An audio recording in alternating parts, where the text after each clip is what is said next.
Hello everyone, welcome to the subject planet. जैसे कि यहाँ पे प्रिपरेशन कर रहे हैं यूजीसी टेट पेपर 2 एजुकेशन की। जिसमें आज हम एक नई यूनिट के साथ स्टार्ट करने जा रहे हैं जो है आपका यूनिट 8। राइट। ये यूनिट 8 में हम लोग मैंने जो आपका स्लाइड प्रिपेयर किया है जहाँ पे मैंने पूरा की पॉइंट के थ्रू किया है।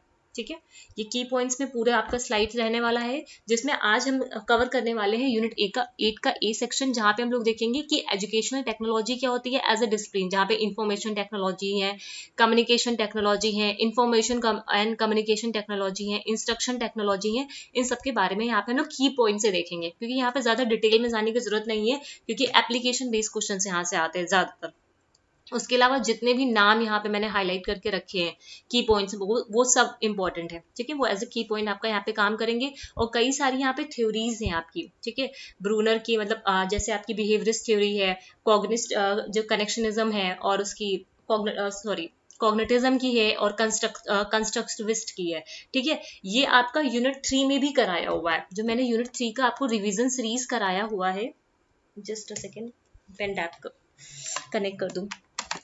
जो मैंने आपको यूनिट 3 का रिवीजन सेशन कराया है वहां पे मैंने behaviourist theory and cognitive and constructive जो कंस्ट्रक्टिविस्ट की जो थ्योरी है उसको वहां पे मैंने की पॉइंट से कराया है। उसके अलावा मैंने यहाँ पे भी की पॉइंट से डाला हुआ है, तो यहाँ से भी आप लोग कवर कर सकते हो। इसके बेसिकली हम लोगों को देखो पूरा डिटेल में नहीं जाना है। यहाँ पे अगर मैं थ्योरीज की बात करूँ, यहाँ पे क्या लिखा हुआ है, ओवरव्यू ऑफ बिहेवियरिस्ट, ठीक है, कॉग्निटिव एंड कंस्ट्रक्टिविस्ट थ्योरी, और उसकी जो इम्प्लीकेशन हो सकते हैं इंस्ट्रक्शनल डिजाइन में। ठीक है, जिसमें हमें स्किनर का पढ़ना है, पियाजे का पढ़ना है, ऑशुबेल का पढ़ना है, ब्रूनर का पढ़ना है, और वाइगॉत्स्की का पढ़ना है। राइट, तो ये सारी चीजों को आज हम इस सेशन में कवर करने वाले हैं। ठीक है, और सारी चीजें आपकी की पॉइंट के थ्रू होंगी। क्लियर है? सबसे पहले आ जाते हैं यहाँ पे, देखते हैं कि टेक्नोलॉजी क्या होती है। ठीक है, टेक्नोलॉजी क्या है, ये एक ग्रीक वर्ड है जो आया है आपका टेक्नोलॉजिया से। राइट, एक ग्रीक वर्ड है जो किससे आया, निकल के आया आपका टेक्नोलॉजी। अब उसका मतलब ही क्या है, आर्ट। ठीक है, ऐसी आर्ट जो हमारी स्किल से रिलेटेड है। ठीक है, एक ऐसी आर्ट जो हमारी स्किल से रिलेटेड है। और टेक्नोलॉजी का हम यूज कब करते हैं, टेक्नोलॉजी का एक तरीके से हम अपनी स्किल्स को जब यूटिलाइज कर रहे होते हैं, अपनी नॉलेज को का जब हम प्रैक्टिकल पर्पस के लिए यूज कर रहे होते हैं, in that case we are using the technology. Right, तो टेक्नोलॉजी क्या है, एक साइंटिफिक एप्लीकेशन है। ठीक है, प्रैक्टिकल पर्पस का। It is a systematic application of the knowledge of science to a practical task. मतलब जो जो हमारे प्रैक्टिकल टास्क है वहां पे सिस्टमेटिकली हम टेक्नोलॉजी का यूज करते हैं सो दैट हमारी जो नॉलेज है वो इनहेंस करे। राइट, एक इफेक्टिव मैनर्स में लर्निंग हो वहां पे। अब आते हैं यहाँ पे एजुकेशनल टेक्नोलॉजी।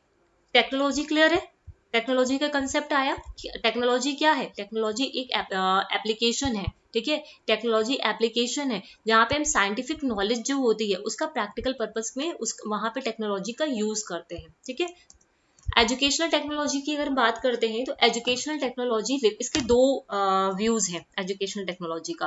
पहला व्यू ये है, दूसरा व्यू ये है। पहले व्यू में अगर मैं बात करूं तो बोलता है कि educational technology refers to the application of physical sciences and engineering technology to provide mechanical instrument और हार्डवेयर। ठीक है, जब भी आगे अभी पढ़ोगे आप लोग तो वहां पे देखोगे कि दो तरीके की अप्रोच होती है आपकी। एक होती है हार्डवेयर अप्रोच, एक होती है सॉफ्टवेयर अप्रोच। एक आगे करके आएगा education in technology, education of technology. ठीक है, तो वहां पे दो तरीके की अप्रोच का यूज किया जाता है।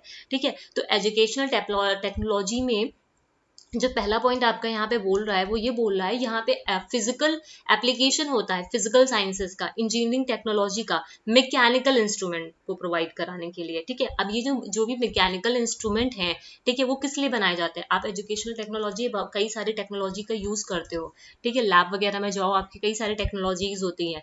ठीक है, तो वो हमें क्या है, एक मैकेनिकल इंस्ट्रूमेंट को प्रोवाइड कराने के लिए। ठीक है, फॉर एनी पर्पस। ठीक है, फॉर द इंस्ट्रक्शनल पर्पस। ठीक है, अब प्रोजेक्टर है, वो प्रोजेक्टर क्या है, एक टेक्नोलॉजी है ना, एक टेक्नोलॉजी है। वो ऐसी कैसी टेक्नोलॉजी है, एक हार्डवेयर टेक्नोलॉजी है ना, जिसका हम यूज करते हैं फॉर द इंस्ट्रक्शनल पर्पसेस। तो इन दैट केस यहाँ पे ये as a hardware approach use किया जा रहा है। ठीक है, तो यहाँ पे हम क्या करें, फिजिकल साइंसेस में एप्लीकेशन कर रहे हैं या फिर इंजीनियरिंग टेक्नोलॉजी में। Educational technology refers to the application of scientific principles और सॉफ्टवेयर अप्रोच टू इंस्ट्रक्शन। अब यहाँ पे हम क्या कर रहे हैं, जो भी साइंटिफिक प्रिंसिपल्स हैं, ठीक है, उसको हम लोग इंस्ट्रक्शन देने के लिए इस अप्रोच का यूज कर रहे हैं, जिसे हम लोग बोलते हैं सॉफ्टवेयर अप्रोच।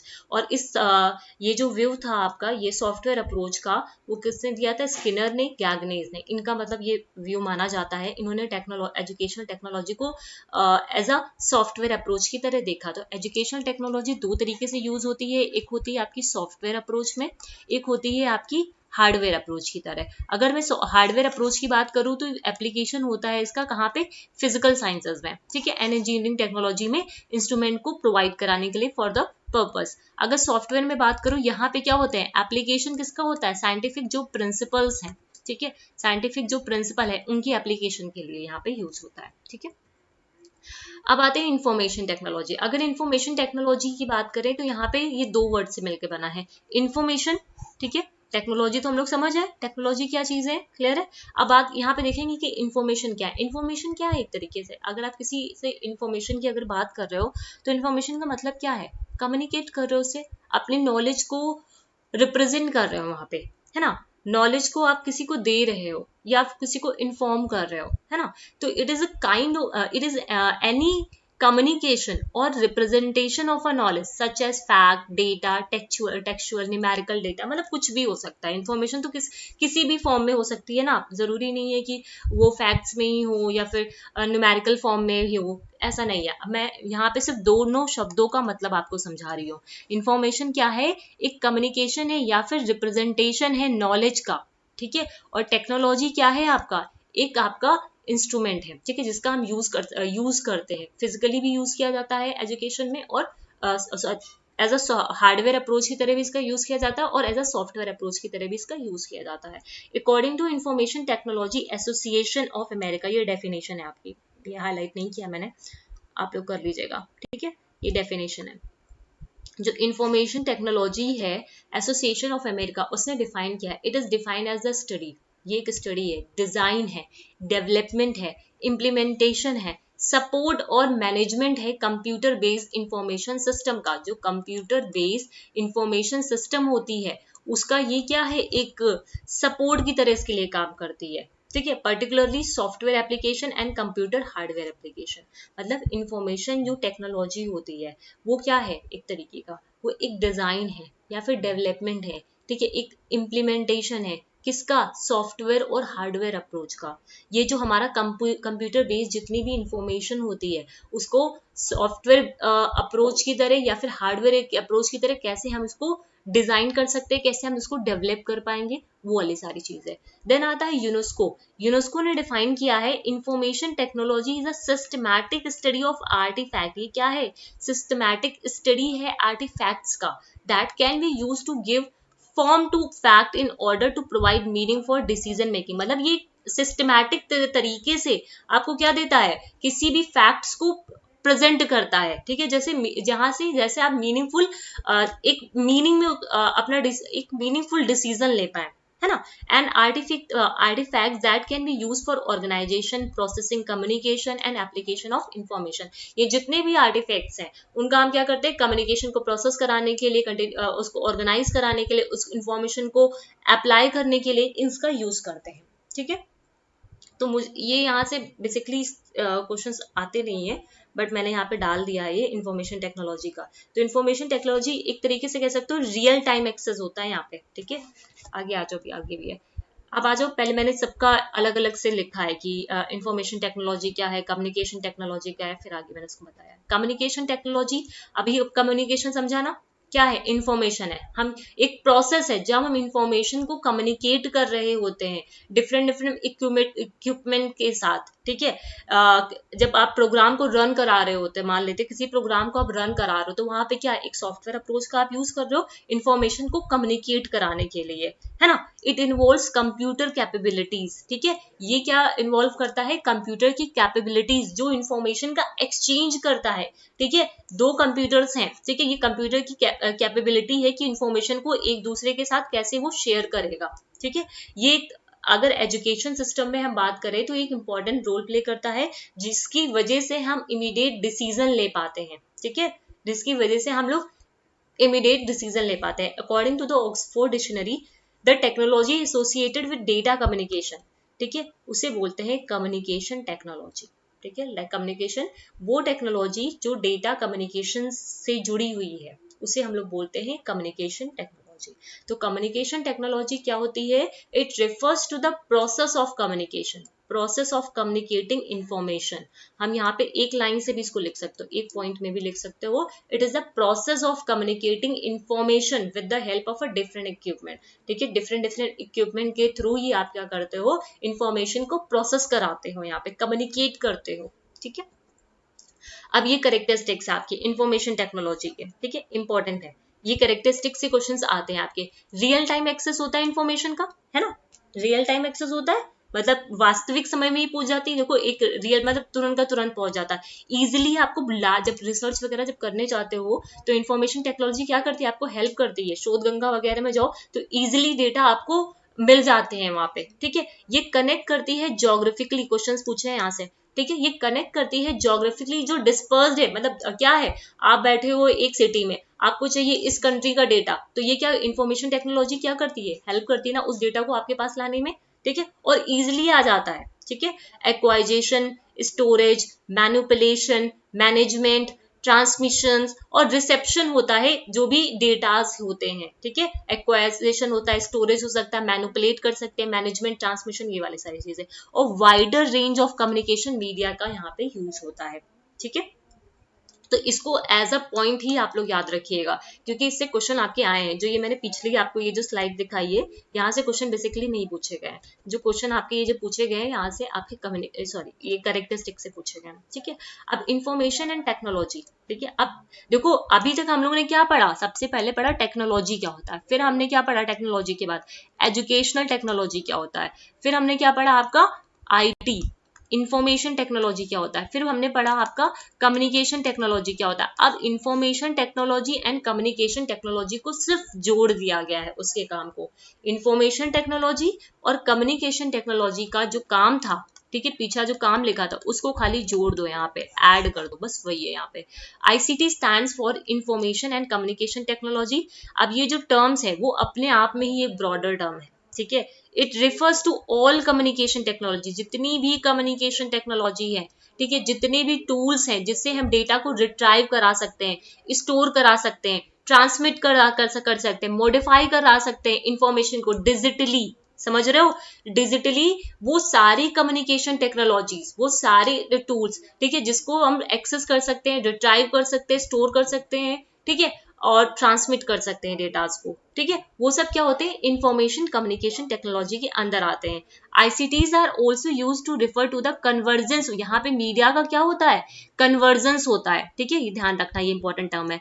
मीडिया क्या, जो मीडिया टेक्नोलॉजी होती है ना, हम क्या करते हैं? कन्वर्स करते हैं। ऑडियो विजुअल हो गया, टेलीफोन नेटवर्क हो गया, है ना, विद कंप्यूटर नेट, हम क्या कर रहे हैं? कन्वर्स करा रहे हैं, एक दूसरे के साथ कन्वर्स करा रहे हैं। ठीक है, ऑडियो डिवाइस है और वीडियो डिवाइस है, दोनों को हमने क्या बना दिया? ऑडियो विजुअल बना दिया, लाइक आपका टीवी हो गया। ठीक है, टेलीफोन नेटवर्क्स हो गए, कंप्यूटर नेटवर्क्स हो गए, उसको कनेक्ट करा दिया। एक होता है यूनिफाइड सिस्टम ऑफ केबलिंग।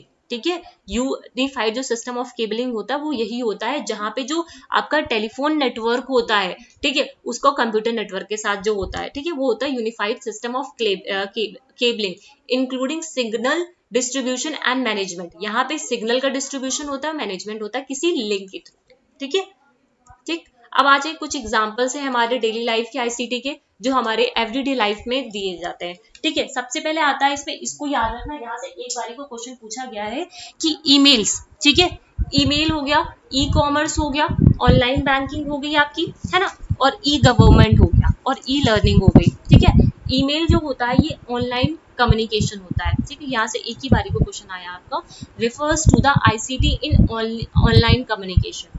ठीक है, और E-कॉमर्स क्या है? E-कॉमर्स जो होते हैं ना प्लेटफॉर्म, तो किसके लिए होता है? वो बिजनेस के लिए। तो सिर्फ इसमें इतना याद रखो, ईमेल आपका कम्युनिकेशन, वहां पे आप कम्युनिकेट करते हो, कॉमर्स का मतलब है वहां पे आप बिजनेस करते हो, ऑनलाइन जो बैंकिंग होती है वो ICT इन बैंकिंग के अंदर आती है। E-गवर्नेंस का मतलब क्या है? ICT in governance.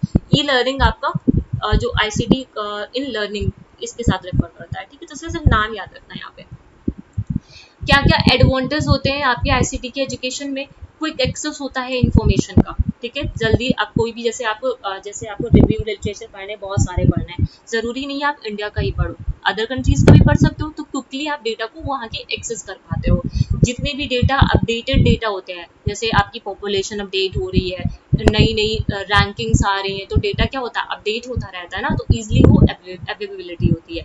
Wider learning opportunity मिलती है बच्चों को। आप लोग को जैसे यूट्यूब पे बहुत सारे लोग पढ़ा रहे हैं, जो मैं कंटेंट पढ़ा रही हूँ, हो सकता हो लाखों में लोग वही कंटेंट पढ़ा रहे हो, ठीक है। आज के टाइम में ही हम सब लोग डिजिटलाइज हो गए और सारी चीजें आपको यूट्यूब पे अवेलेबल है, ठीक है। Catering to the individual differences, यहाँ पे इंडिविजुअल डिफरेंसेस की जो इंडिविजुअल्स होती है उनकी नीड के साथ कैटर किया जाता है। Offer more student centre teaching, यहाँ पे सबसे ज्यादा स्टूडेंट सेंटर टीचिंग होती है, टीचर सेंटर टीचिंग नहीं होती है यहाँ पे, ठीक है। ग्रेटर एक्सपोजर मिलता है किसको, वोकेशनल जो होता है, ठीक है, वोकेशनल जो कोर्सेज होते हैं, वर्क फोर्स स्किल्स जो होती है स्टूडेंट के अंदर, ठीक है, तो यहाँ पे ग्रेटर उसको एक्सपोजर मिल जाता पाता है आईसीटी के थ्रू, ठीक है। Provide greater opportunity for teacher to teacher, मतलब टीचर को टीचर मतलब टीचर में भी बहुत ज्यादा अपॉर्चुनिटी मिल सकती है, स्टूडेंट को मिल सकती है, जब वो आपस में कोलैबोरेट कर रहे हो, जब आपस में वो कम्युनिकेट कर रहे हो, वेबकैम के थ्रू वो बात कर रहे हैं टीचर, तो वो क्या है, एक उनकी तरह अपॉर्चुनिटी की तरह का काम कर रहा है। कोई एक इंडिया में बैठा है, कोई एक फॉरेन में बैठा हुआ है ना, तो ये वाली चीजें हैं। तो इस तरीके ये एक एडवांटेज की तरह यहाँ पे काम करता है। अब दो एजम्पशंस हैं यहाँ पे, ठीक है। एवरी ह्यूमन वर्क लाइक अ मशीन, अब ये जो ये है, पहला एजम्पशन ये था कि जो जितने भी वुमेन है वो मशीन की तरह काम करते हैं, ठीक है। एजुकेशन क्या है, बोथ आर्ट एंड साइंस, ये इसका जो नाम है खाली ये इंपॉर्टेंट है आपका, ठीक है। Every human work like a machine and education is both an art and science, right? In education, scientific principles can be successfully used to scrap and finish this human behaviour. आज के time में क्या हो रहा है, आपका जो labour है वो धीरे धीरे क्या होता जा रहा है, कम होता जा रहा है, क्योंकि हम लोग क्या हो गए, आर्टिफिशियल जो इंटेलिजेंस है उस पर डिपेंडेंट हो गया है, हर चीज का तो मशीन है ना, तो ये वाली चीज हो गई है। तो यहाँ पे क्या हो रहा है, जो ह्यूमन बिहेवियर है वो धीरे धीरे फिनिश होता जा रहा है, आर्टिफिशियल चीजें आती जा रही हैं। एजुकेशन आर्ट और साइंस दोनों ही है, ठीक है। एजुकेशन को हम क्या कर सकते हैं, छोटे छोटे फैक्ट्स में डिवाइड कर सकते हैं, उसके डिफरेंट डिफरेंट इंग्रेडिएंट्स होते हैं। इसी वजह से ये जो एजुकेशन है आपका, ठीक है, वो एजुकेशन, इसमें सिंपल से ऐसे समझो, जो एजुकेशन है वो हमारी एक कला भी है और एक हमारा विज्ञान भी है, जिसमें हम सिस्टमेटिकली इन ये जो एजुकेशनल टेक्नोलॉजी है उसका यूज करते हैं, ठीक है। जो हमारी एजुकेशन है वो एक आर्ट है, एक साइंस है, ठीक है, जिसमें हम सिस्टमेटिकली, ठीक है, साइंटिफिक नॉलेज का with the help of educational technology वहाँ पे हम उसको यूज करते हैं, राइट। एक सेकेंड, ये सेकेंड, ये हो गया। नेक्स्ट आ जाओ। अब आते हैं technology of education and technology in education, very important, ठीक है। यहाँ से क्वेश्चन पूछे गए हुए हैं, सिर्फ मैंने बेसिकली यहाँ पे डिफरेंस ही लिखे हैं आप लोगों के, क्योंकि बहुत डिटेल में हम लोग को नहीं जाना। Technology of education and technology in education, अगर टेक्नोलॉजी ऑफ एजुकेशन की हम बात करें तो ये कैसी एजुकेशन है आपकी, सॉफ्टवेयर है, ठीक है। टेक्नोलॉजी जो ऑफ एजुकेशन है ये क्या है, एक सॉफ्टवेयर अप्रोच है, पहला डिफरेंस आपको ये याद रखना है।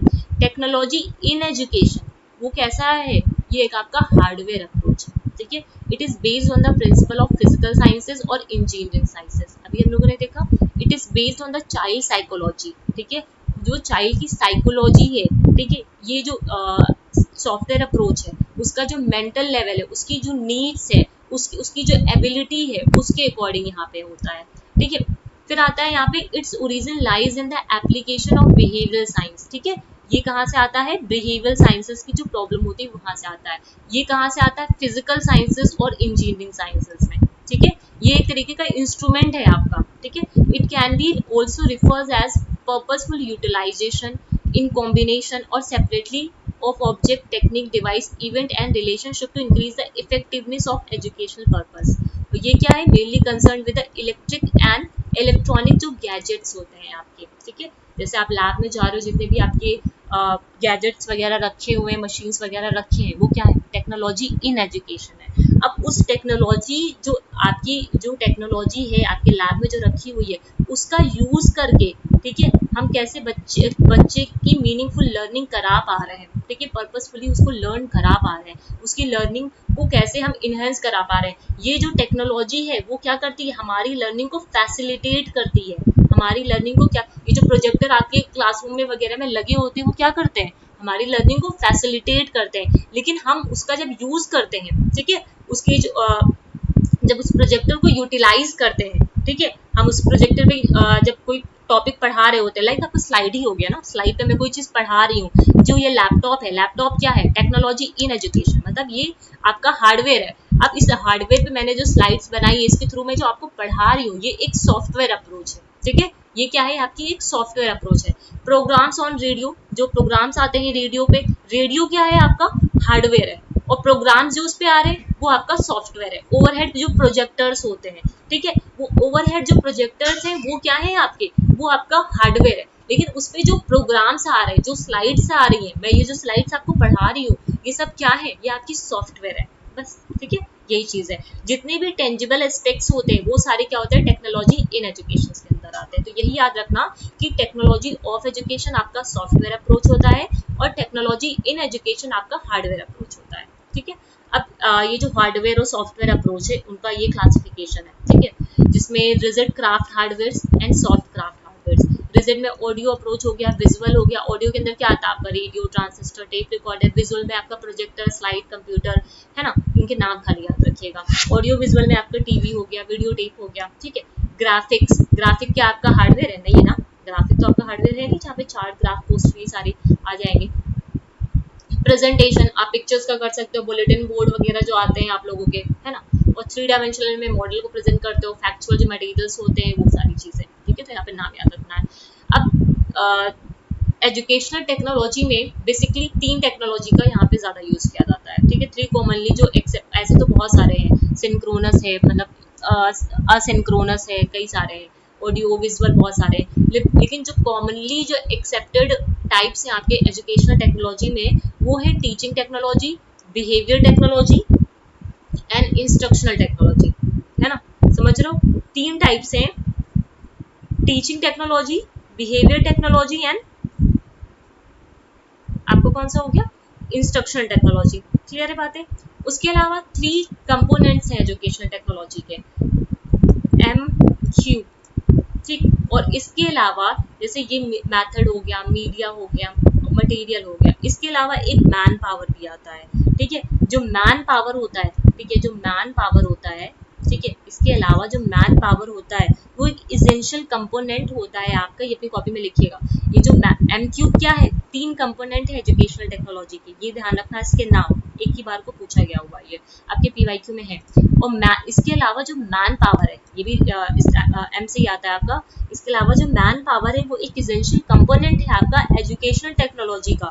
वो क्या करता है, वो इंटरवीन करता है इन सारी चीजों को, ठीक है, मतलब ये जो एम क्यूब है, इनको आपस में जो मिलके बनना हुआ है, ठीक है, वो क्या है आपका मैन पावर है, ठीक है, ये समझ लो, which intervenes the web of a web of a methods, material and media, ठीक है, तो ये होता है आपका 3 कंपोनेंट ऑफ एजुकेशनल टेक्नोलॉजी, याद रहेगा। अभी ये जो आप लोगों ने देखा, teaching technology, behaviour technology, instruction technology, ये मैंने चार्ट में यहाँ पे बनाया हुआ है। एक्सपोनेंट कौन है, डेविस है, हुंट है, मॉरिसन है, ठीक है, और हर्बर्ट है।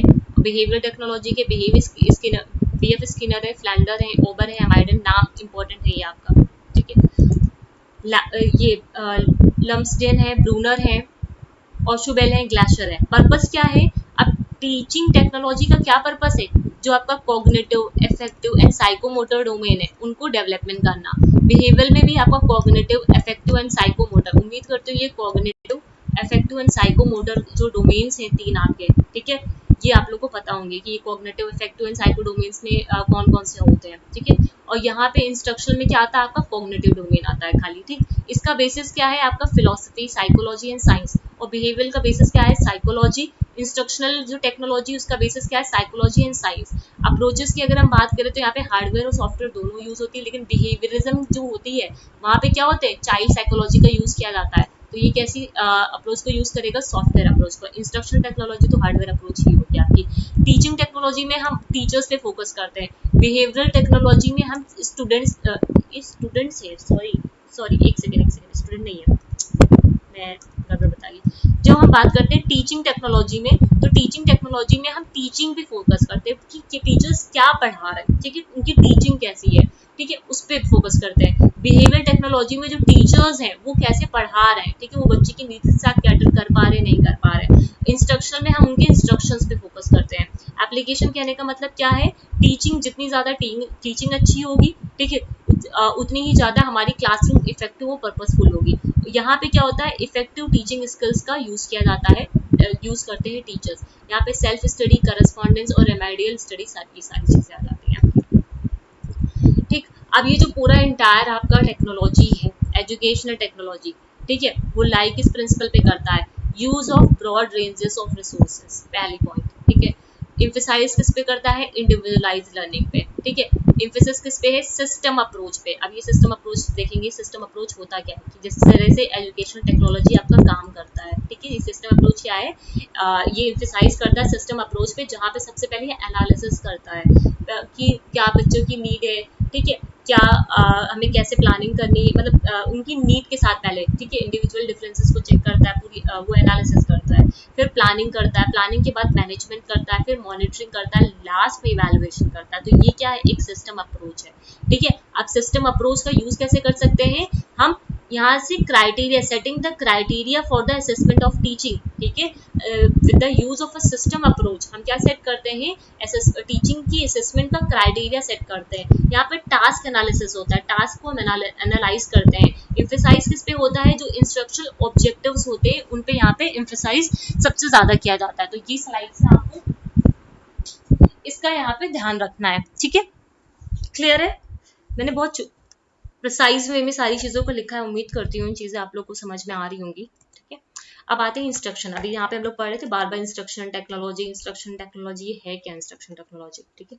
इंस्ट्रक्शनल टेक्नोलॉजी क्या है, सब सिस्टम है किसका, एजुकेशनल टेक्नोलॉजी का, ठीक है। एजुकेशनल टेक्नोलॉजी का ये क्या है, एक सब सिस्टम है, एक पार्ट है जो इंस्ट्रक्टर को हेल्प करता है, विच हेल्प द इंस्ट्रक्टर और the learner himself. As a learner भी तो आपको हेल्प करता है, जैसे मुझे हेल्प कर रहा है ना, himself as a part of his self learning, उसकी सेल्फ लर्निंग के लिए इंस्ट्रक्टर को टीचिंग में हेल्प करता है, लर्नर को इंडिविजुअली वो उसकी सेल्फ लर्निंग में हेल्प करता है, ऑडियो जो ऑटो इंस्ट्रक्शंस होते हैं, ठीक है, जहाँ by determining the media, method, material. अब ये चीजें देखिए ना आपकी, three component, media, material, method, ठीक है, ये इनका रियलाइजेशन होता है यहाँ पे, ठीक है। मतलब ये इंस्ट्रक्शनल जब टेक्नोलॉजी का हम यूज करते हैं तो इन सारी चीजों को हम लोग डिटरमाइन करते हैं वहां पे। It is a type of technology meant for bringing improvement in the instructional process. एक ऐसी टेक्नोलॉजी है जिसकी हेल्प लेकर के हम इंस्ट्रक्शनल जो प्रोसेस है हमारा, ठीक है, उसमें इंप्रूवमेंट ला सकते हैं। Instructions stand for certain type of command. जो इंस्ट्रक्शन है उसका मतलब क्या है, सर्टेन टाइप ऑफ कमांड, ठीक है। इसका मतलब क्या है, getting some specific information, knowledge, understanding about a thing, system या फिर प्रोसेस, ठीक है। मतलब इंस्ट्रक्शन का मतलब ही क्या है कि कोई कमांड मिलना, कमांड किस चीज का, किसी स्पेसिफिक इंफॉर्मेशन का, नॉलेज का, है ना, किसी चीज से रिलेटेड, किसी प्रोसेस से रिलेटेड, किसी सिस्टम से रिलेटेड। ये लर्नर को इंडिपेंडेंट बनाता है, ठीक है, लर्नर को इंडिपेंडेंट बनाता है, एक तरीके से उसके सामने स्टिमुली को प्रेजेंट करता है। अगर मेरे पास ये लैपटॉप मान लेते हैं, ये स्लाइड या फिर ये जो यूट्यूब का मीडियम है मेरे पास नहीं होता, ठीक है, मतलब तो मैं कैसे आपको पढ़ा पाती, ठीक है। ये मेरे लिए एक स्टिमुलस की तरह काम कर रहा है यहाँ पे, ठीक है, जिससे आप जब मैं इसको पढ़ा रही हूँ आपके सामने, ठीक है, तो ये क्या है, एक स्टिमुलस है जिसको आप देख करके कुछ लोग लर्नर रिस्पॉन्स भी करते हैं उसको। तो ये वाली चीज है। It determine the media, method and material, ठीक है, ये डिटरमाइन करता है किस मीडिया का यूज करना है, किस मेथड्स का यूज करना है, कौन से मटेरियल का यूज करना है, ठीक है, और कैसे यूज करना है अपने इंस्ट्रक्शनल ऑब्जेक्टिव्स को फुलफिल करने के लिए। जैसे मैं आप यूनिट 8 का जब स्लाइड बना रही थी तो मैं देख रही थी मैं किस स्लाइड का इसमें मतलब किस उसको जो स्लाइड मास्टर्स होते किसका मैं यहाँ पे यूज करूँ, ठीक है, कैसे मैं इसको इनोवेटिव बनाऊँ, कौन से मेथड्स का यूज करूँ, ये वाली किस मटेरियल का यूज करूँ किसी भी स्लाइड को डिजाइन करने के लिए। तो ये वाली चीजें, ठीक है। अकॉर्डिंग टू द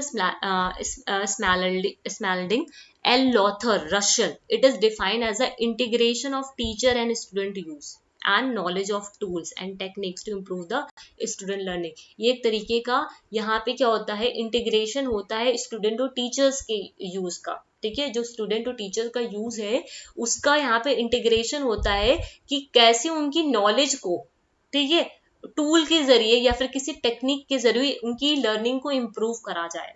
ठीक है, इंस्ट्रक्शन टेक्नोलॉजी इन एजुकेशन के कुछ चैनल्स है, मीडियम है, जिसमें अटेंडेंस शीट्स आती है, प्रेजेंटेशंस आते हैं, चेकलिस्ट आती हैं, मॉडल्स आते हैं, सिर्फ नेम याद रखने हैं। ठीक है, और हम लोग मैंने इसका ये जो चेकलिस्ट है, केस स्टडी है, ये यूनिट 7 में डिटेल में कराया हुआ है मैंने इसको। पिक्चर है, ग्राफ है, बुलेटिन बोर्ड है, डायग्राम है। नेचर क्या होता है इंस्ट्रक्शन टेक्नोलॉजी का? बेसिस होता है इसका साइंस। कौन सा बेसिस होता है? साइंस। ये स्टडी करता है effect of science and technology का। ठीक है, जो भी इफेक्ट है साइंस और टेक्नोलॉजी को, उसको स्टडी करता है। ये एक्सेप्ट करता है school as a system, important line. ठीक है, जो इंस्ट्रक्शन टेक्नोलॉजी है वो एक्सेप्ट करता है स्कूल को एज अ सिस्टम, है ना। ये कैसा है? कंटिन्यूअस होता है, डायनेमिक होता है, प्रोग्रेसिव होता है, और एक इफेक्टिव प्रोड्यूसिंग मेथड होता है। इंस्ट्रक्शनल टेक्नोलॉजी क्या करता है? इफेक्टिव प्रोड्यूसिंग मेथड होता है, डायनेमिक होता है, प्रोग्रेसिव होता है, कंटिन्यूअस होता है। It can be use successfully in teaching and instruction system only. ठीक है, हम अपने टीचिंग को अगर सक्सेसफुली कंप्लीट करना चाहते हैं तो इंस्ट्रक्शन आईटी का हम लोग यूज करते हैं वहां पे। It can not replace the teacher. कई बार ये क्वेश्चन पूछा गया है, क्या ये जो इंस्ट्रक्शनल टेक्नोलॉजी होती है टीचर्स को रिप्लेस करती है? नेगेटिव टर्म है, कभी भी इसको टिक मत करना, कभी नहीं। टीचर्स को ये रिप्लेस, टीचर्स की जो प्लेस है, टीचर की जो पोजीशन है, कोई भी टेक्नोलॉजी उसको रिप्लेस नहीं कर सकता। घुमा फिरा के कई बार को ये क्वेश्चन पूछा गया हुआ है कि टीचर्स का ये जो टेक्नोलॉजी होती है क्या वो टीचर को रिप्लेस कर सकती है? नहीं, नहीं रिप्लेस कर सकती। ठीक है, कैरेक्टरिस्टिक्स क्या है आपकी इंस्ट्रक्शन टेक्नोलॉजी के? The cognitive objective can be achieve. जो हमारा कॉग्निटिव, जो हमारा मेंटल प्रोसेस होता है, सक्सेसफुली हम इसको यूज कर अचीव कर पाते हैं use of the instruction technology. अच्छा एक चीज बताओ, मैं पूरी जितना भी सब कुछ लिखा हुआ है सबको थ्योरी में जैसे बुक में लिखा होता है ऐसे ऐसे लिख कर आप लोग को दे दूं। ये जो मैं स्लाइड्स इतनी सारी यहाँ पे बना रही हूँ, ठीक है, इतने सारी स्लाइड्स का जो यूज कर रही हूँ, क्यों यूज कर रही हूँ? जिससे हमारी लर्निंग, आपकी कैसी लर्निंग हो? सक्सेसफुली आपकी लर्निंग हो पाए, सक्सेसफुली आप इस कंटेंट को समझ पाओ, है ना। तो इसलिए इंस्ट्रक्शन टेक्नोलॉजी का यूज किया जाता है।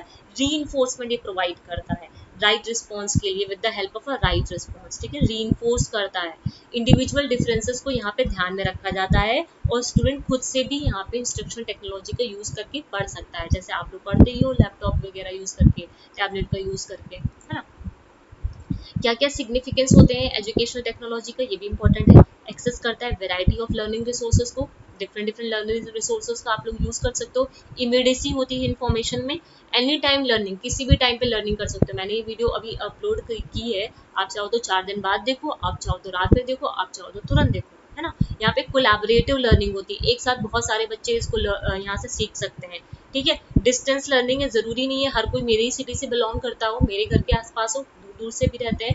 बेटर एक्सेस होता है चिल्ड्रन विद द डिसेबिलिटी, जो चिल्ड्रंस हैं, चिल्ड्रन विद डिसेबिलिटीज, वो उनके लिए ये बेटर एक्सेस की तरह काम करता है। ठीक है, ये एक्सेस टू ओपन कोर्सवेयर, जो ओपन कोर्सवेयर होता है उसका भी यहाँ पे एक्सेस होता है। ठीक है, फैक्टर इन्फ्लुएंसिंग, कौन कौन से फैक्टर है? पॉलिटिकल फैक्टर्स इन्फ्लुएंस करते हैं, इनके नाम याद रखते हैं। इकोनॉमिक फैक्टर्स को इन्फ्लुएंस करते हैं, जो हमारे साइकोलॉजिकल फैक्टर है, सोशल फैक्टर है और कल्चरल फैक्टर है। ठीक है, ये सारे फैक्टर्स जो होते हैं वो इसको इन्फ्लुएंस करते हैं। ठीक, अब आते हैं कि application of ET in education system. ठीक है, जो हमारा एजुकेशन सिस्टम है वहाँ पे इसका एप्लीकेशन कैसे होता है। ठीक है, एप्लीकेशन हम फॉर्मल एजुकेशन में कैसे करते हैं, नॉन फॉर्मल एजुकेशन में कैसे करते हैं, और इनफॉर्मल एजुकेशन में करते हैं। पूरा मैंने उसका उसमें बना दिया है आपका।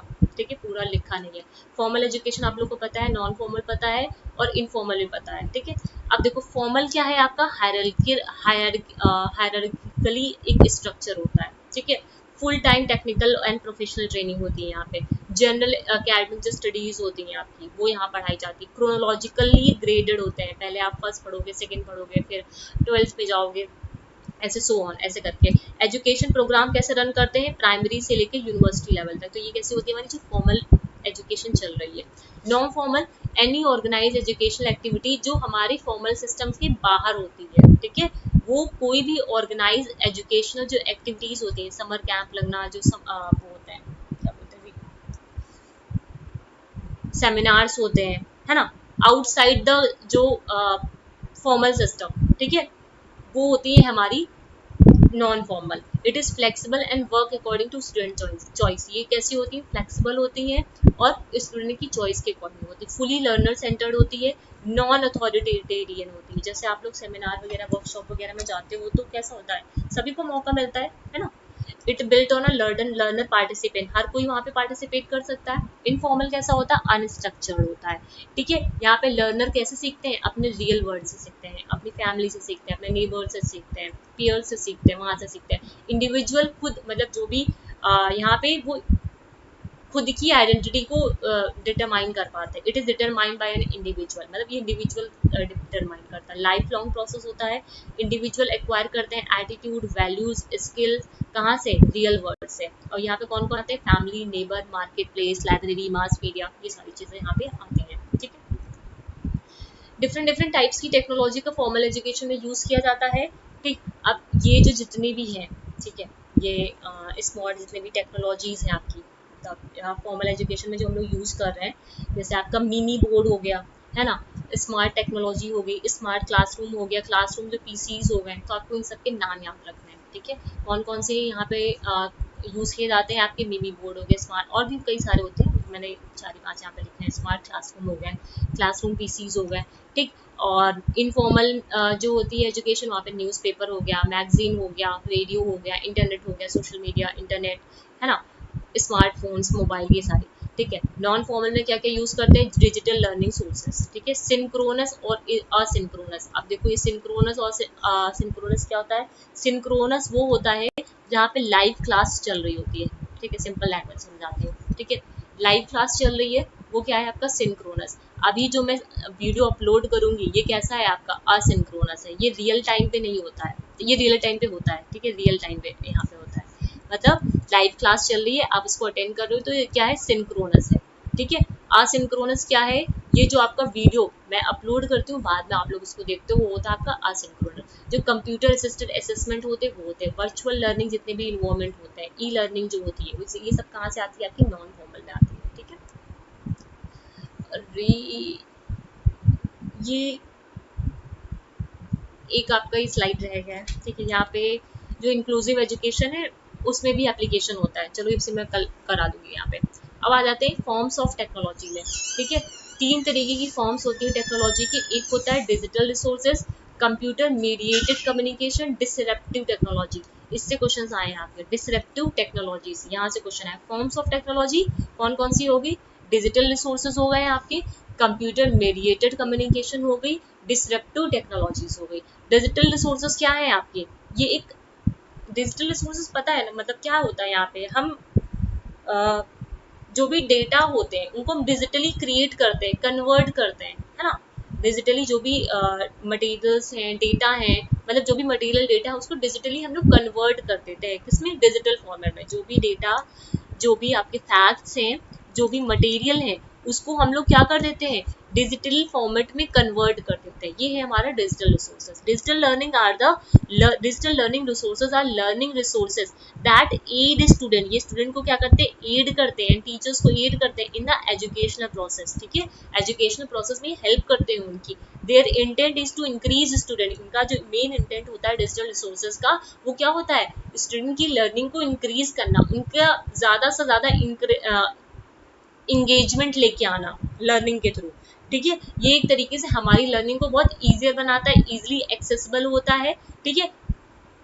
तो ये होता है डिजिटल रिसोर्सेज। कंप्यूटर मीडिएटेड, अभी मैंने सिंक्रोनस और असिंक्रोनस आपको बता दिया। सिंक्रोनस सिंपल से ही ऐसे समझ लो, सिंक्रोनस क्या है, लाइव क्लास चल रही है, ठीक है, तो वो क्या है आपका सिंक्रोनस है। वीडियो जो मैं अपलोड कर रही हूँ, ये जो आप लोग देखते हो, ये क्या है, असिंक्रोनस है, ठीक है।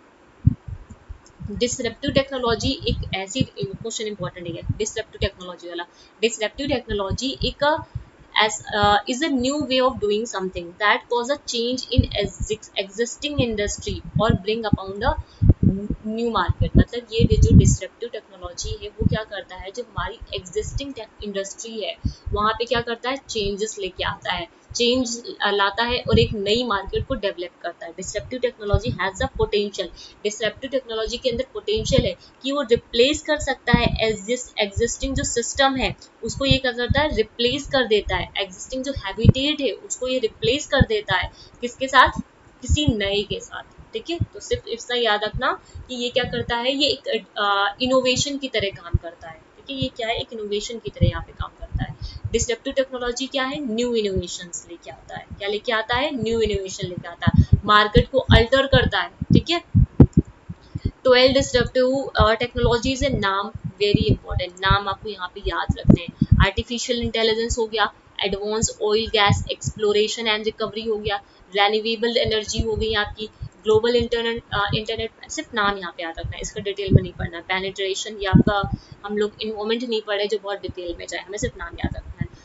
ऑटोमेटेशन ऑफ नॉलेज वर्क हो गया, इंटरनेट ऑफ थिंग्स, ये आपका आईसीटी से क्वेश्चन पूछा गया है। मैं इसका आप लोग को कंटेंट दूंगी वहाँ पे टेलीग्राम पे, आईसीटी वाला, ठीक है। आईसीटी का जो कंटेंट है वो मैं टेलीग्राम पे शेयर करूंगी। क्लाउड टेक्नोलॉजी, ये सब आपके आईसीटी के हैं, ठीक है। एडवांस रोबोटिक्स, ठीक है।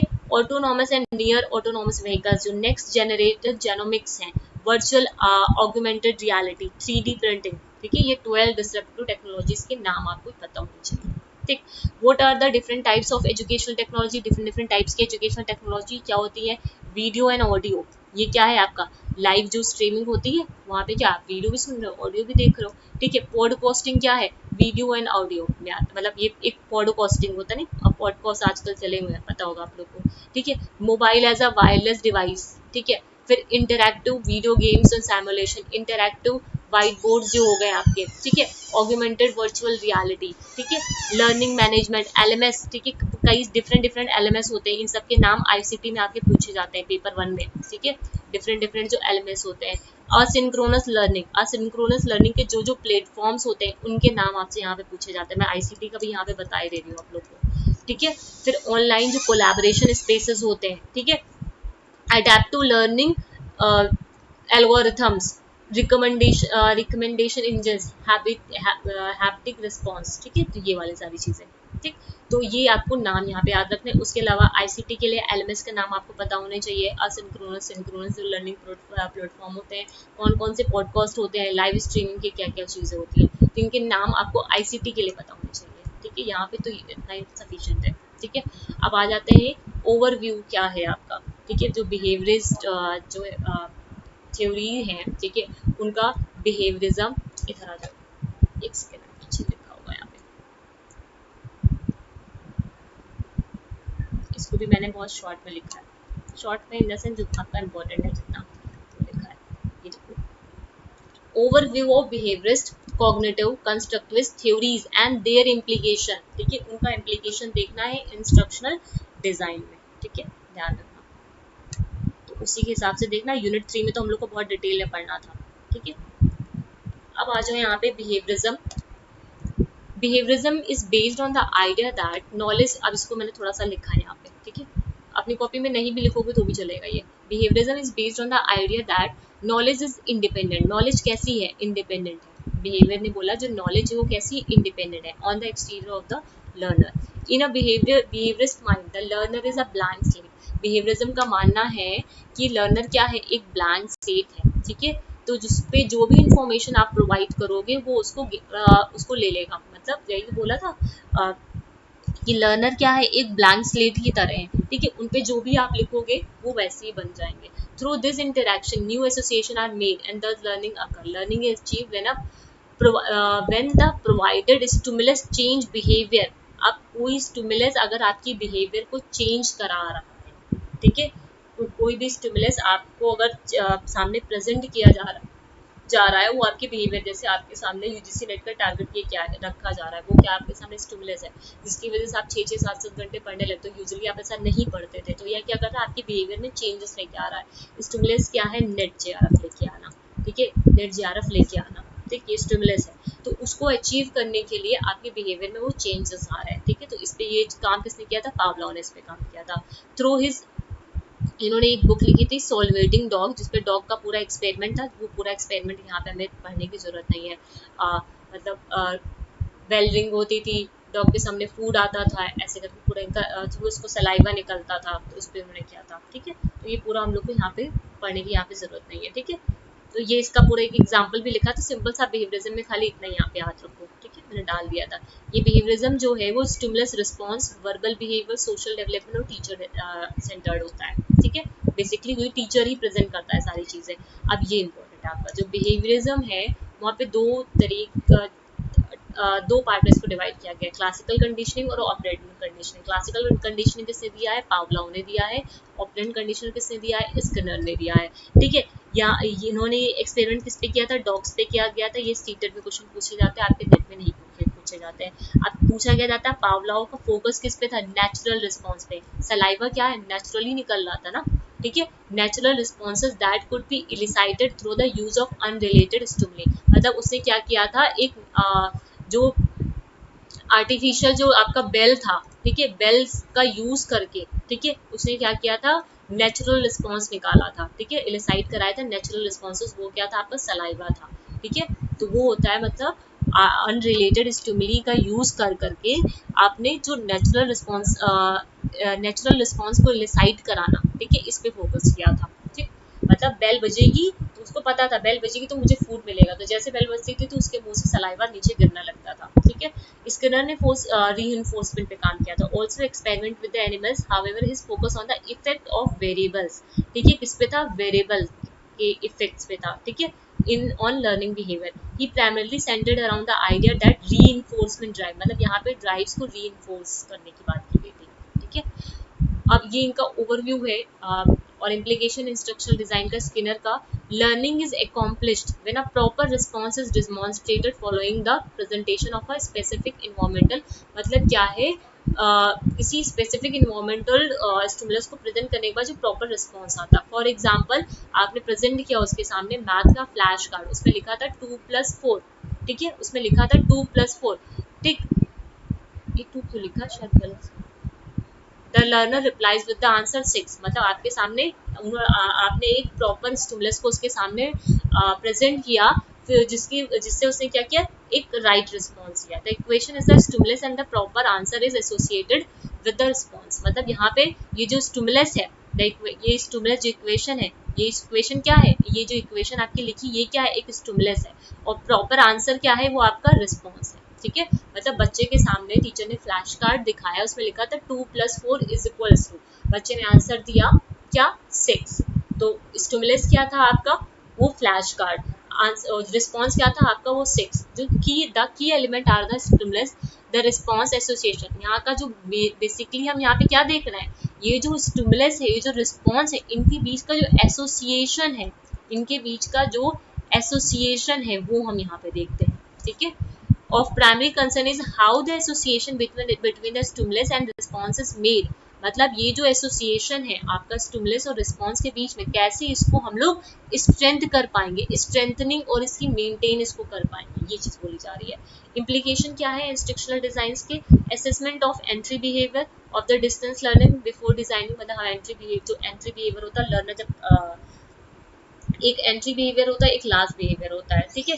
फ्रेम को सॉल्व करने से पहले जो होता है वो उसका क्या होता है, एंट्री बिहेवियर होता है। लास्ट बिहेवियर जब फ्रेम्स को पूरा सॉल्व कर लेता है वो लास्ट होता है, ठीक। Statement of learning objective which decide what to present and how to assess the student learning, ठीक है। जो भी लर्निंग ऑब्जेक्टिव होता है, स्टेटमेंट जो होता है वो डिसाइड करता है कि जैसे कोई भी एक स्टेटमेंट हो गया, ठीक है। अब वो मतलब यहाँ पे आपको डिसाइड करना होता है कि आपको कौन सा मटेरियल उसके सामने प्रेजेंट करना है और कैसे उसकी लर्निंग को बाद में एसेस करना है। लाइक आपका जब टेस्ट पेपर वगैरह होता है तो वो क्या है, एक आपका स्टिमुलस की तरह काम करता है, ठीक है। आप उसको बच्चे के सामने प्रेजेंट करते हो, बच्चा उसका रिस्पॉन्स करता है, बाद में उसको आप इवेलुएट कराते हो। एनालाइज करना, what is involve in the learning task of distance learner, ठीक है। अब ये देखना है कि जो भी आपने क्वेश्चन पेपर तैयार किया है उसमें कौन कौन सी कंटेंट आपको डालने हैं वहाँ पे, ठीक। डेवलप करना सीक्वेंस ऑफ लर्निंग टास्क, ज्यादातर जितने भी टेस्ट पेपर बनाए जाते हैं, ठीक है, वहाँ पे क्या होते हैं, वो सिंपल टू कॉम्प्लेक्स होते हैं। आप लोग भी अपने जब एग्जाम देते होगे तो वहाँ पे देखते होगे जो क्वेश्चन का पैटर्न होता है, पहले क्या होते हैं, सिंपल, ठीक है, पहले इजी इजी क्वेश्चंस आते हैं, उसके बाद फिर धीरे धीरे मॉडरेट होते जाते हैं, फिर डिफिकल्ट आते हैं, ठीक है। तो ऐसे ही क्वेश्चन का प्रेजेंटेशन करना चाहिए। डिजाइन करना असेसमेंट स्ट्रेटजीज का जो मेजर कर पाए स्टूडेंट की लर्निंग को, ठीक है। यूज करना गाइडेंस का, फीडबैक का, रिवॉर्ड का, जो उनको री कर पाए, ठीक। Many of the basic assumption and characteristics of behaviourism are embedded in current, मतलब जितने भी कई सारे एजम्पशंस हैं, कैरेक्टरिस्टिक्स हैं बिहेवियरिज्म के, जो उनके इंस्ट्रक्शनल डिजाइन की जो प्रैक्टिसेस हो रही होती है उसके साथ वो क्या होते हैं, एम्बेडेड होते हैं पहले से ही। जब भी आप क्वेश्चन पेपर डिजाइन करते हो तो उसके साथ वहाँ पे जो भी क्वेश्चन पेपर से रिलेटेड एजम्पशंस है उसकी जो कैरेक्टरिस्टिक्स हैं वो सारी चीजें पहले से ही वहाँ पे एम्बेडेड होती हैं, ठीक है। उसके अलावा इंपॉर्टेंट यहाँ पे क्या है, स्किनर ने की जो टीचिंग मशीन्स थी वो इम्पोर्टेंट है यहाँ पे, और जो प्रोग्राम टेक्स्ट है, ठीक। और उसके अलावा और जो यहाँ पे कुछ एग्जांपल्स है वो क्या है आपके, computer assisted instruction and mastery learning, ठीक। इनके ये नाम याद रखने हैं, ठीक। एक सेकंड पीछे आ जाओ इधर।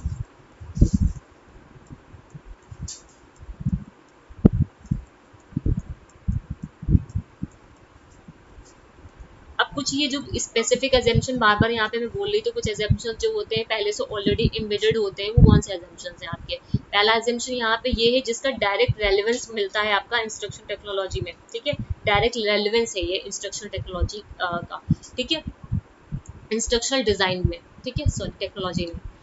Emphasis on producing observable and measurable, ठीक है। एम्फेसिस सबसे ज्यादा किस पे होता है, जो ऑब्जर्वेबल और मेजरेबल जो आउटकम्स होते हैं स्टूडेंट्स के, ठीक है। प्री असेसमेंट होता है यहाँ पे स्टूडेंट्स का, क्या होता है, प्री असेसमेंट होता है। एम्फेसाइज किस पे किया जाता है, मास्टरिंग पे। यहाँ पे क्या किया जाता है, छोटे छोटे स्टेप्स में उनके सामने क्वेश्चंस को प्रेजेंट किया जाता है, सिंपल टू कॉम्प्लेक्स यहाँ पे जाया जाता है, ठीक है, उनकी लेवल ऑफ परफॉर्मेंस को चेक करने के लिए। री जो होता है, उनको जो बार बार आप री कर रहे हो, गुड वेरी गुड ऐसे करके, वो क्या करता है, उनकी परफॉर्मेंस पे इम्पैक्ट डालता है। यूज ऑफ क्यूज, ठीक है, क्यूज हिंट्स का यूज करना, अगर वो कहीं पे अटक जाते हैं तो वहाँ पे क्यूज का जो यूज किया जाता है उनके बिहेवियर को शेप करने के लिए, उनकी लर्निंग को शेप करने के लिए, ठीक है। अब आते हैं प्रोग्राम इंस्ट्रक्शन, ये किसने दिया था, आपके स्किनर ने दिया था। यहाँ पे इंडिविजुअलाइज इंस्ट्रक्शन होता है, ये कैसा होता है, इंडिविजुअलाइज इंस्ट्रक्शन होता है, ठीक है। देखो यहाँ पे ये है, आप इधर आ जाओ। program instruction its main focus is to bring desirable change in the cognitive domain, ठीक है। अब प्रोग्राम जो इंस्ट्रक्शन है, ठीक है, उसका मेन फोकस किस पे होता है, हम डिजायरेबल चेंज लाना चाह रहे हैं लर्नर्स के बिहेवियर में, ठीक है, लर्नर्स के बिहेवियर में, वो वहाँ पे प्रोग्राम इंस्ट्रक्शन का यूज किया जाता है। The structure of teaching method is that the select, मतलब यहाँ पे जो भी कंटेंट है उसको हम क्या करते हैं, छोटे छोटे पार्ट्स में, छोटे छोटे एलिमेंट में उसको डिवाइड कर देते हैं। अब जो लर्नर्स होते हैं इंडिपेंडेंटली उसको, अब ये जो जितने भी ये बड़ा सा कंटेंट है उसको छोटे छोटे पार्ट्स में डिवाइड कर दिया गया है, ठीक है, ये एक फ्रेम की तरह काम करते हैं। और जब ये लर्नर्स हैं, ठीक है, लर्नर क्या करेंगे, इस ये जो फ्रेम है एक एक फ्रेम को इंडिविजुअली खुद से सॉल्व करेंगे, ठीक है।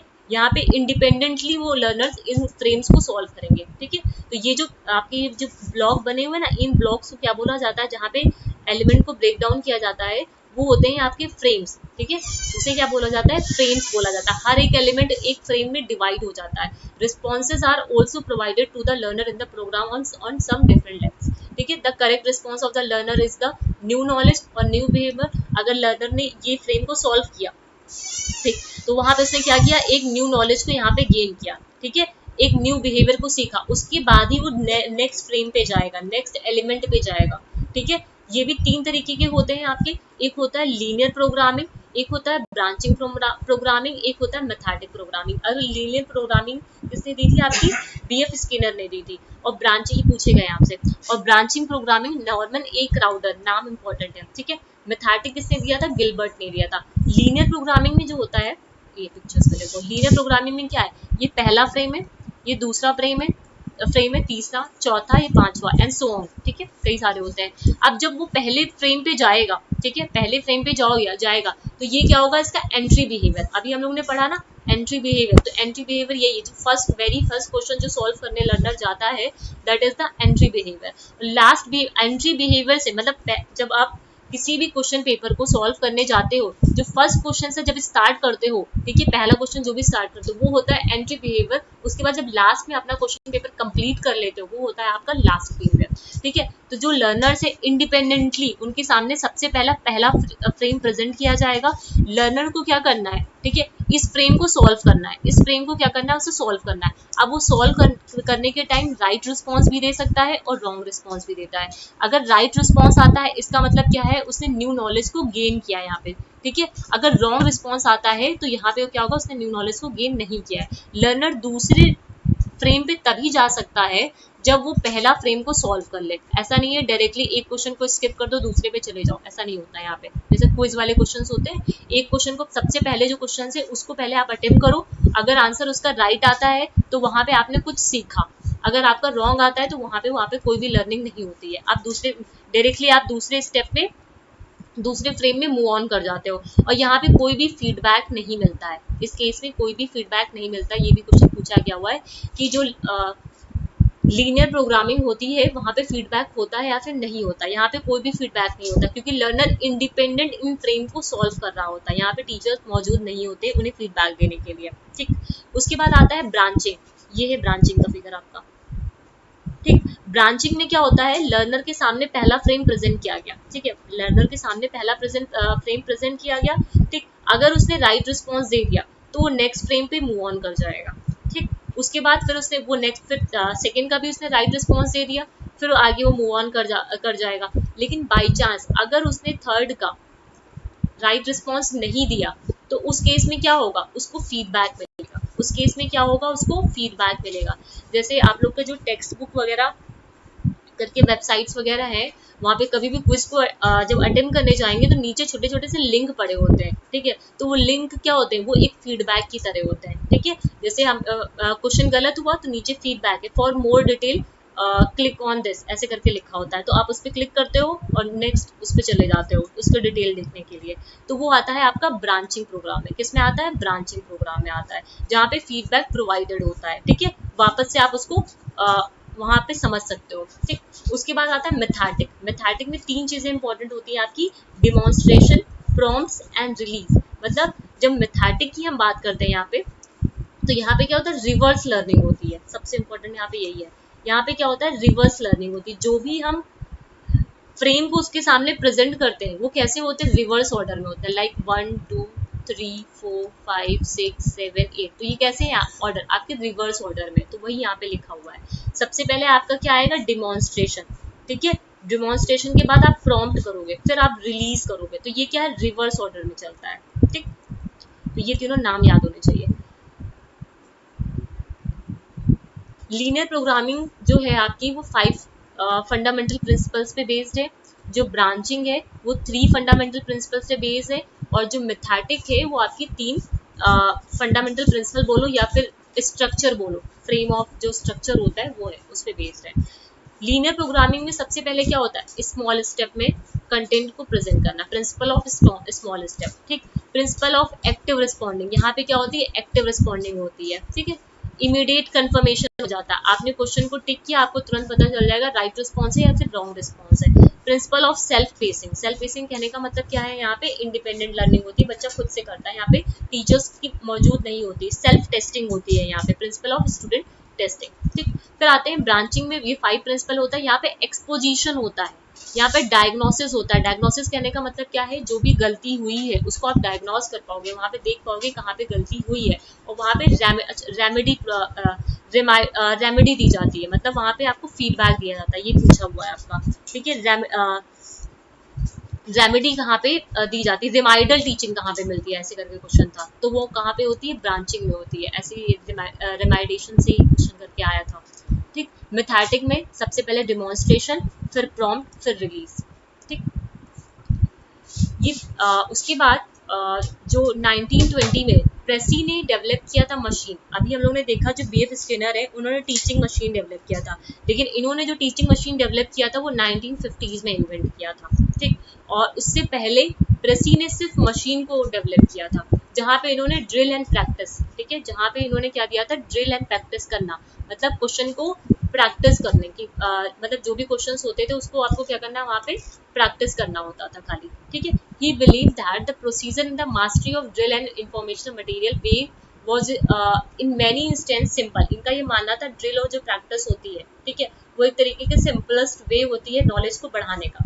उसके बाद बीएफ स्किनर जो बिहेवियरल साइकोलॉजिस्ट थे 1950s में, इन्होंने इसी मशीन को एज अ टीचिंग मशीन की तरह इन्वेंट किया। उन्होंने mechanical device is design to automate and individualize instruction, इन्होंने एक मैकेनिकल डिवाइस को डिजाइन किया जो इंडिविजुअलाइज इंस्ट्रक्शन देती थी, ठीक है, जिससे लर्नर खुद से लर्न कर पाता था, so that the student could learn at their own pace, अपनी खुद की जगह पे कहीं पे भी एनी टाइम कहीं पे भी बैठकर वो स्टडी कर पाता था। उसने इन्होंने एक ऐसी मैकेनिकल डिवाइस का डिजाइन किया यहाँ पे। बिफोर स्किनर, स्किनर से पहले जो सिडनी के ये जो प्रेसे थे वो सिडनी के साइकोलॉजिस्ट थे, प्रोफेसर थे ओहियो स्टेट यूनिवर्सिटी के, ठीक है। इन्होंने मशीन फॉर इंटेलिजेंस टेस्टिंग करके एक इनका वर्क था, ठीक है, मशीन फॉर इंटेलिजेंस टेस्टिंग, ठीक है, ये इनका वर्क था 1920 का। Based on the operant conditioning, Skinner ने क्या दिया था, ऑपरेंट कंडीशनिंग दी थी, ठीक है। इन्होंने टीचिंग मशीन को डेवलप किया, जहाँ पे इन्होंने क्वेश्चंस को बच्चे के सामने फ्रेम को प्रेजेंट किया, बच्चे ने उसको उसका रिस्पॉन्स दिया, रिस्पॉन्स करने के बाद उसको रीइंफोर्स मतलब उसका फीडबैक उनको मिला, फीडबैक क्या मिला, करेक्ट रिस्पॉन्स का और रॉन्ग रिस्पॉन्स का, ठीक है। A key to the success of operating, ये एक तरीके का ये जो इनका जो टीचिंग मॉडल टीचिंग मशीन था वो एक तरीके का ये जो इनकी ऑपरेंट कंडीशनिंग जो सक्सेस हुई थी वो इसी की वजह से हुई थी, इनका जो टीचिंग मशीन था उसकी वजह से ये सक्सेस हुआ था, ठीक है। इसके अलावा एक चीज यहाँ पे Pressey in 1920s and Skinner in 1950s were both convinced that their teaching method machines would be the game changer for the education system, इन दोनों का ही मानना था ये जो टीचिंग मशीन है वो एक तरीके का एजुकेशन सिस्टम के लिए गेम चेंजर का काम करती है, ठीक। बिहेवियर जो थ्योरी है थ्योरीज है इम्प्लाइज दैट मतलब जो जो टीचर्स हैं, ठीक है, बिहेवियर थ्योरीज के अकॉर्डिंग जो टीचर्स हैं या फिर इंस्ट्रक्शनल जो डिजाइनर्स हैं उनका क्या जॉब होना चाहिए, ठीक है। यहाँ पे बिहेवियर थ्योरीज के अकॉर्डिंग डिटरमाइन करना क्यूज का, जो हमारे जो रिस्पॉन्सेज है उसको इलिसाइट करा पाए, ठीक है, क्यूज का डिटरमाइन करना which can elicit the desired responses, arrange करना प्रैक्टिस सिचुएशन का, ठीक है, कैसे in which the prompts are pair, जो प्रॉम्प्ट्स हैं इसको प्रॉम्प्ट्स भी बोल सकते हैं, ठीक है, कि प्रॉम्प्ट्स को कैसे पेयर किया जाए, सिंपल टू कॉम्प्लेक्स में कैसे इसको पेयर किया जाए, जैसे जो टारगेट स्टिमुली है उसका जो रिस्पॉन्स है उसको अचीव कर लिया जाए, अरेंज करना इन्वायरमेंटल कंडीशंस को so that the student can make the correct responses in the presence of those target stimuli and receive reinforcement for those responses, मतलब इन्वायरमेंट जो कंडीशन है उसको अरेंज करना जिससे लर्नर जो है वो जो भी स्टिमुलस है उसका करेक्ट रिस्पॉन्स वहाँ पे दे पाए। अब आता है इंफॉर्मेशन प्रोसेसिंग थ्योरी, जो इंफॉर्मेशन प्रोसेसिंग थ्योरी है इसके बाद देखिए बच्चा कितना है। Information processing theory cognitive, Jean पियाजे, आर मॉडल भी काफी सारा बच्चा होगा। चलो फिर इसको नेक्स्ट सेशन में करेंगे, ठीक है, इसका पार्ट 2 हो जाएगा। एक मिनट,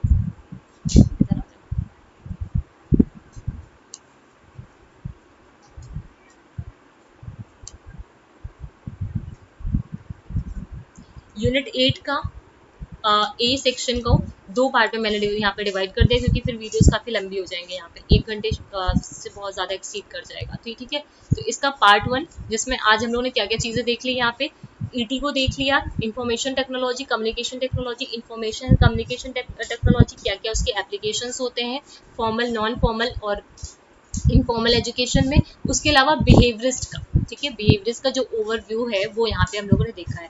इसका जो पार्ट 2 रहने वाला है वहाँ पे हम लोग देखेंगे कॉग्निटिव के बारे में, कंस्ट्रक्टिविस्ट की जो थ्योरी है, ठीक है, उसमें काफी सारी ऑशोबेल भी हमें पढ़ना है, ब्रूनर पढ़ना है, ठीक है, अभी तो हम लोगों ने स्किनर के बारे में ही पढ़ा है ना, ठीक है, जीन पियाजे रह गए, ऑशोबेल रह गए, ब्रूनर और वाइगोत्स्की, इसको हम लोग कल के सेशन में डिस्कस करेंगे, मतलब पार्ट 2 में यहाँ पे डिस्कस करेंगे, ठीक है। तो आज का सेशन फिर यहीं पे एंड करते हैं। उम्मीद करती हूँ कि सेशंस आपके लिए यूजफुल रहेंगे। वीडियोस अगर इन्फॉर्मेटिव लगे तो चैनल को सब्सक्राइब करिएगा, शेयर करिएगा अपने फ्रेंड्स के साथ जो लोग भी प्रिपरेशन कर रहे हैं यूजीसी नेट जून के लिए, right. So thank you everyone.